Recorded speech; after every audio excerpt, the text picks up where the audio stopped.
Magluto tayo ngayon guys ng Bicol Express gamit ang langka. O ayan. Pinakuluan ko muna siya para lumambot na. Tapos pinipare ko na itong mga kailangan. Bawang, sibuyas, luya at mga sili syempre. Hindi talaga yun mawawala. Kasi ito yung magbibigay anghang sa ating lulutuin. Kulang ang Bicol Express pag walang anghang. So maglagay lang tayo dito guys ng mantika para maigisa natin itong ating mga sahog. At ayan, isunod na natin itong na-pre-cook natin na langka. At isunod din natin agad itong gata. Yan ang kagandahan guys na napakuluan na natin yung langka kasi hindi na siya ganun katakaw o malakas sumipsip ng gata. Dito pa lang nakatipid ka na. So ayan, okay na. Ngayon naman ay magluluto tayo ng pork nilaga with munggo at langka. Nilakihan ko pa lang mga hiwaan nito para hindi siya madaling madurog. Yung mapagkamalan mo siyang karne, yun pala hindi. So ito, hinugasan ko na siya. Sangkot siya na lang din natin itong karne para hindi na tayo gagamit ng mantika. Lagyan na natin lahat ng mga ingredients na kailangan. Ngayon, isasalang na natin mga pagkakulo. Nilagyan na natin itong langka at saka munggo. Antay lang natin ito na lumambot. At ayan na guys, luto na. Kainan time. Hello guys! Magluto naman ako ngayon ng lumpiang langka. Hindi ko alam guys kung natikman o naluto niyo na to sa lugar nyo. So ito nga, pinakuluan ko na itong langka hanggang sa lumambot. Naghiwa na din ako ng carrots, bawang, sibuyas at ito pinagsama ko na sa lahat para ilagay sa food processor. Kung wala naman tayo nito, pwedeng nyo rin huwain ng maliliit. Tipid din to guys kasi sa mahal ng karne ngayon. So ayan, tapos na natin siya na-grind. So naglagay na din tayo ng paminta, asin at oyster sauce para sa dagdag panlasa. Nagpahapon din pala ako ng bell pepper dyan guys. At pwede nyo siyang lagyan ng paprika powder pag gusto nyo medyo may anghang. Naghiwa na din pala si kapatid dito ng cheese para ilagay natin sa gitna. Para meron siyang kunting dinamnam. At nagdagdag din pala ako dito ng garlic powder. Para lumutang yung bango ng bawang. At ayan, umpisahan na natin ang pagbalot.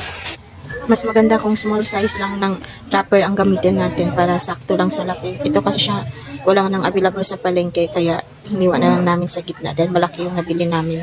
Para lang din tayo nagbalot dito guys ng lumpia Shanghai. Actually nung natikman na namin to, hindi mo talaga akalain na langka yung nasa loob niya. Hindi ko pa sinabi kay mister, hindi niya talaga malalaman na langka pala yung kinakain niya. Sa langka kasi guys, ay marami ka talagang magawa na luto kasi wala siyang lasa o aftertaste. Wala din siyang matapang na amoy. So ayan, tayo ay mag-prito na. At ito, antayin lang natin siya na mag-golden brown tulad nito. Pag ganito na yung kulay niya, so ibig sabihin luto na yung lumpia natin. At ito na nga, tikman ko muna itong luto guys. Wali, sobrang init pa nito. Yan ang gitna niya guys. Napaka-cheesy nito. Oh. Tapos isawsaw natin siya dito sa sweet and spicy sauce. Magluto naman tayo ngayon guys ng adobong langka. Palambutin lang natin ulit ito guys sa tubig na may asin, paminta at laurel. After nito, ilagisa lang tayo ng bawang, sibuyas, luya,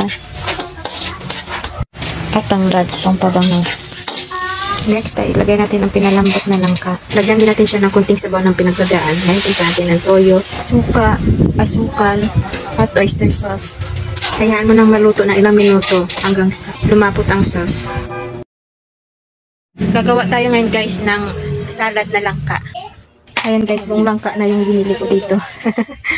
Ayan, kinuha na natin yung unang piga. Sunod yan, pigaan pa natin ulit para yun naman yung gamitin natin para malaga yung langka. Slice lang natin ito ng maliliit. Yung bite size lang. So ayan, tapos na tayo mag-slice. Sunod nito, ilalaga na natin. Ilagay ko lang ito dito sa kaldero. Tapos lagyan natin ng gata. Yung pangalawang piga po ito. Tapos asin. Ayan. Pakuluan lang natin hanggang sa lumambot. Ayan, ganyan malambot na to guys. Halos patuyo na rin yung yung gata. Ngayon, lutuin naman natin yung unang piga. Ang totoo, sabi ni mama, hindi na daw ito niluluto. Basta makonsumo lang, maubos lang kaagad para hindi mapanis. Pero ako kasi mas gusto ko siyang pakuluan kahit konti. Pero wag na yun sa punto na magmamantika na siya. Panigurado lang yun sa akin guys kasi mahirap na. Alam mo na. Naglagay na din ako ng suka dyan. Para may asin. Yung lasa kasi nito guys, yung parang nagkilaw ka ng isda. Pero may gata, ganun. Ngayon, naghiwa na din ako ng pansahog natin. Bell pepper, luya, sibuyas, siling haba at onion leaves. Pagsamahin lang natin lahat ito guys. So ayan lahat, yan. Ngayon, ilagay na natin itong pinalambot na langka sa bowl. Dito natin siya haluin lahat. Sunod natin paglagay yung gata, yung niluto natin kanina at lahat ng sahog. Tapos paghaluin na natin lahat. Naku, bango na niya. Grabe. Gata. Para mas creamer ang ating langka. At pag ito kasi ang gamitin mo, safe siya kainin kahit hindi nalutuin. Sa susunod ulit. Thank you sa panonood guys. Bye!